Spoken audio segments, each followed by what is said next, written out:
Në çdo hyrje të qytetit është e vendosur një tabelë e tillë informuese. Për udhëtarët që hynë në Ferizaj, bashkë me të është i shkruar emri edhe në gjuhën serbe Uroševac. Megjithatë, kjo po kërkohet që të largohet përfundimisht nga të gjitha dokumentet dhe të mbetet vetëm emri shqip. Bashkim Fazliu, iniciuesi i peticionit që nis më 18 korrik, tregon se qëllimi i tyre është që të mos figurojë më një emër i tillë. Është një relikt i pushtuesit serb, ku dihet historikisht ka edhe shkrime vetë burimet serbe e pranojnë që edhe ky emër është ju ka vu Ferizoj tek pas pushtimit. Kemi edhe libra tje ku kanë shkruar ta zonë profesor doktor Shaban Ashoni ku e dëshmon që nga burimet serbe se me 16 janar 1914 është marrë një vendim i mbretërisë serbe ta sikur për me quajt për me avnuar emrin Uroševac.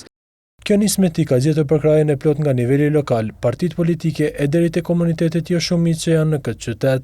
Besoj shumë që do të kemi votat e gjithë deputetëve shqiptar, sidomos deputetëve shqiptar dhe komunitetit jo serbe, ku janë diku 110 deputet. Nuk ka lidhje kjo me gjuhën, nuk është serbisht. Ferizaj do të jetë shqip, do të jetë serbisht, do të jetë edhe anglisht, në çdo gjuhë.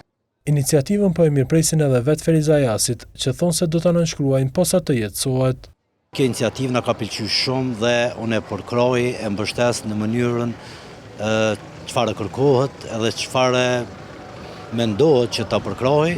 Pas nënshkrimit të peticionit, i njëjti pritet të dërgohet për votim në Kuvendin e Kosovës. Përkraje për këtë, thotë se do të jap deputeti zgjedhur i lëvizjes vetëndosje Rofki Suma, i cili kishte ngritur në muajin prill këtë çështje. Formohet një komision parlamentar që do t'i trajtojë të gjitha këto emra në mënyrë që të hiqen njëherë për gjithmonë emrat që kanë kuptime ndryshme dhe sidomos emrat që kanë përmbajtje jo të mirë me emërtimet e kriminalëve siç ka qenë rasti Janković ose Uroševac. Besoj që edhe ky propozim i Ferizaj që do të vjen nga komuna e Ferizaj, do të përkrahet nga të gjithë deputetët.